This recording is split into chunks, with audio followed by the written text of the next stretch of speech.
kongwe Yahweh Yahweh batela nikombo Yahweh Yahweh benisa nikongwe Yahweh Yahweh batela nikombo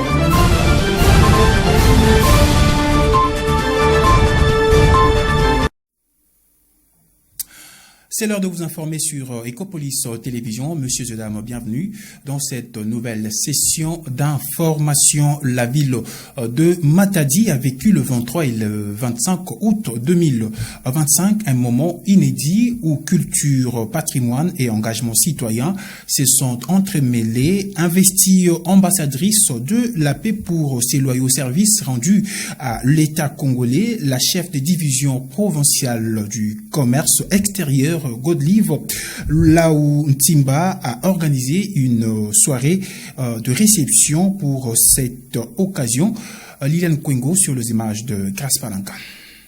Après 41 années de loyaux services rendus à l'État congolais, Madame Godelive Laou Ntimba, chef de division provinciale du commerce extérieur, entre désormais dans le cercle des ambassadeurs de la paix.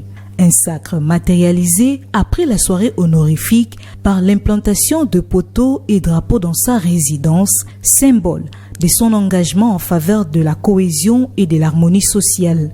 La cérémonie présidée par le chancelier des Nations Modeste Tshomba a connu son point culminant avec la remise officielle du diplôme consacrant son investiture.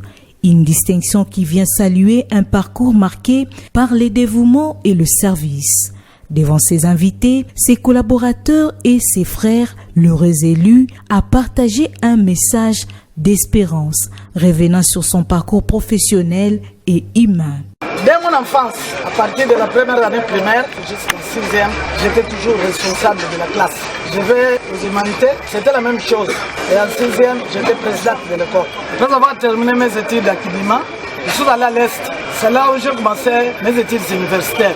Mais je remercie le Seigneur parce que tout ce qui se passe ici m'a été déjà révélé.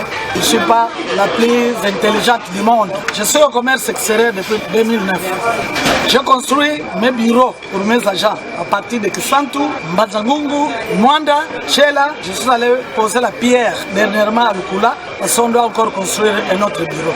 J'ai acheté 3 bus Mercedes pour mes agents et aujourd'hui je vous parle, je ne vois pas quel agent qui manque de maison dans ma division. Je leur ai toujours dit que soyons soudés et nous allons réaliser de bonnes choses. Dans une atmosphère chaleureuse et conviviale, ses proches et amis ont célébré cette reconnaissance, transformant la cérémonie à un véritable moment de communion et de gratitude. Par cette investiture, Madame Godelive Laou Ntimba rejoint la grande famille des ambassadeurs de la paix, portant haut les valeurs de service, dignité et de réconciliation.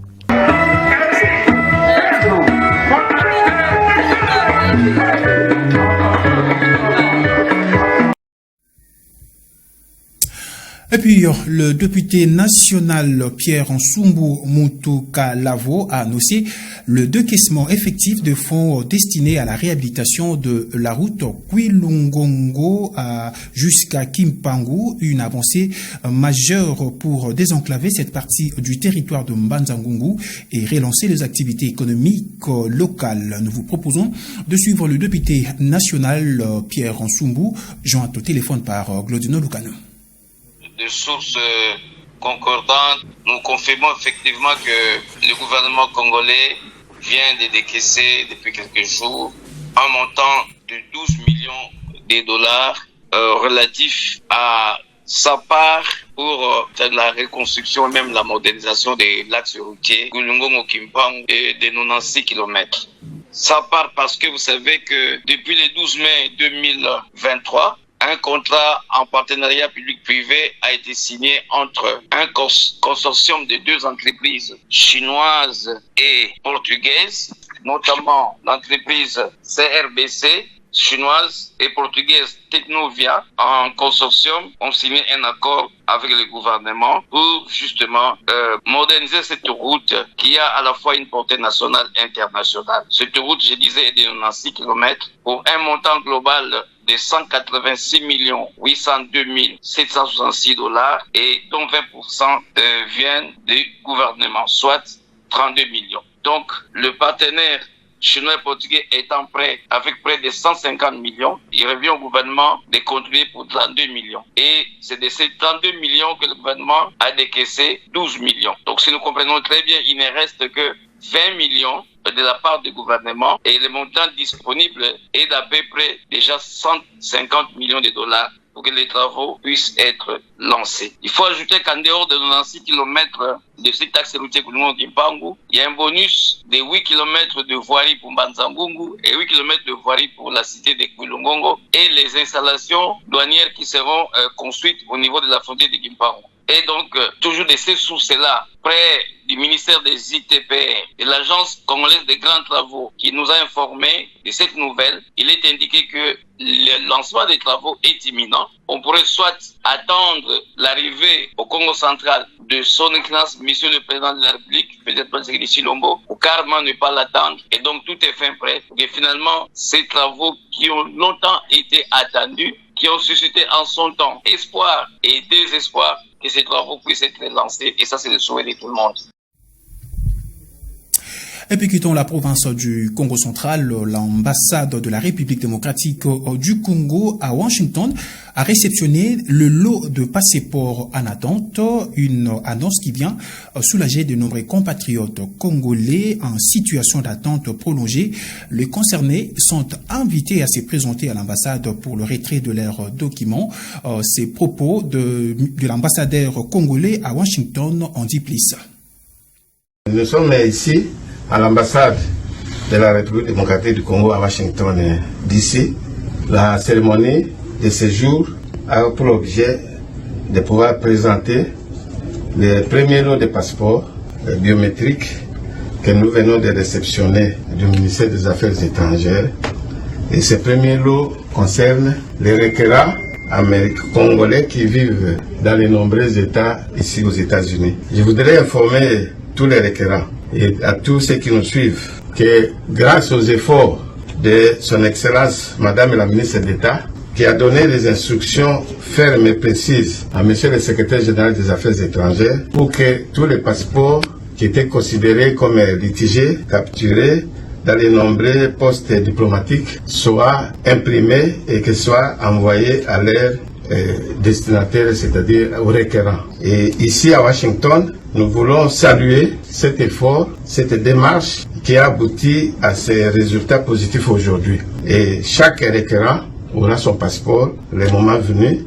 C'est le début qui va continuer à ce que chacun soit en possession de son passeport. Et cela, nous voulons aussi remercier tous les requérants pour leur patience, pour tout ce qu'ils ont fait pour attendre le passeport depuis le jour où ils se sont fait capturer jusqu'à aujourd'hui.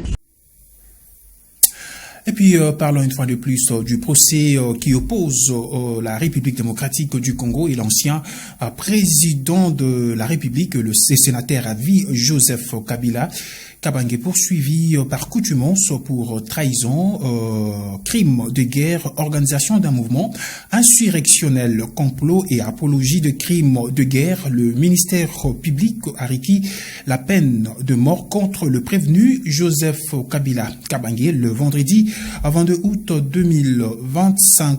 Cette décision n'a pas enchanté la notabilité de l'espace Grand Katanga qui ont fait une déclaration commune. Nous vous proposons de suivre l'extrait.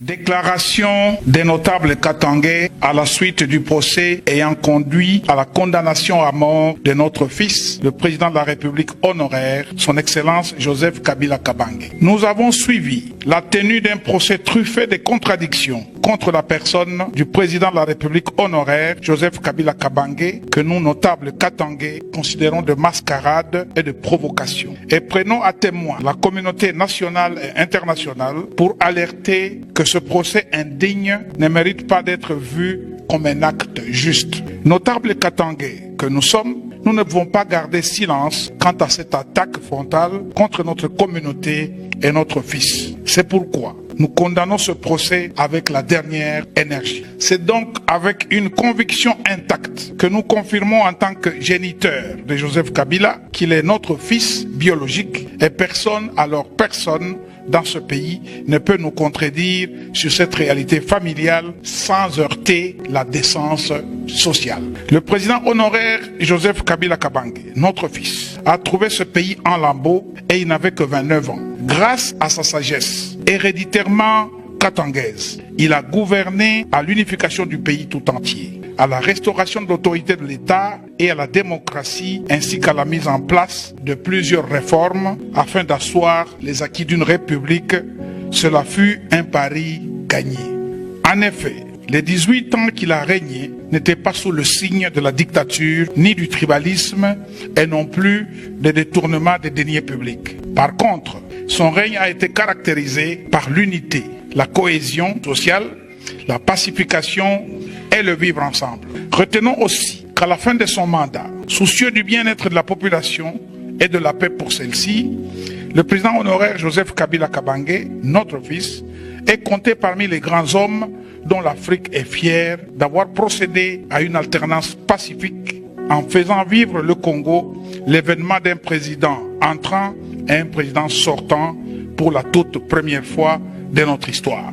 Nous demandons au chef de l'État, son Excellence Félix Antoine Tshisekedi Tshilombo, le garant du bon fonctionnement des institutions de la République et le magistrat suprême, d'œuvrer pour l'annulation de ces procès pour l'intérêt supérieur de la nation.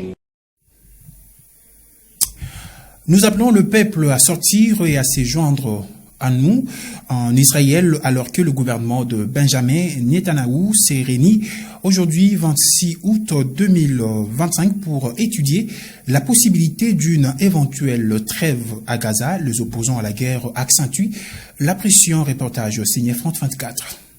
Après des mois à manifester tous les samedis pour réclamer la fin de la guerre à Gaza et le retour des otages, les opposants au gouvernement israélien changent de stratégie.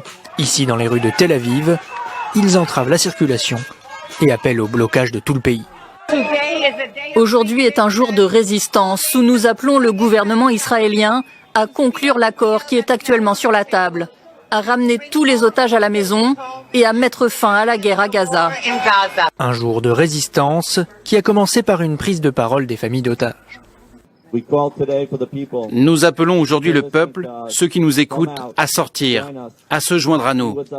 Soyez avec nous aujourd'hui sur la place des otages et rappelez au Premier ministre que c'est nous, le peuple, qui décidons de ce qui se passe et il doit nous écouter. À la mi-août déjà, le Forum des familles d'otages et l'opposition avaient appelé à une journée de blocage et de grève générale pour faire plier le gouvernement. Dans les rues de Tel Aviv, ce mode d'action ne convainc pas tout le monde. Je soutiens totalement cette grève. Je pense qu'il faut trouver un accord. Ça suffit maintenant. Tout le pays est en conflit. Notre image dans le monde a complètement changé. Elle est pire que jamais. Et ça suffit. Donc je soutiens totalement cette grève. Il faut que cela cesse. Mais la façon dont cela doit cesser ne dépend pas de nous. Cela dépend du Hamas. Toutes ces manifestations, à quoi servent-elles? Je ne comprends pas. D'après un sondage publié par le journal Times of Israel, 72% des Juifs israéliens sont favorables à la signature d'un accord avec le Hamas pour le retour des otages, toujours retenus à Gaza. C'est par cette actualité internationale que nous mettons un terme à cette session d'information sur Ecopolis Télévision. Merci à vous, mesdames et messieurs, de l'avoir suivi. D'ici là, portez-vous bien, bonne suite des programmes.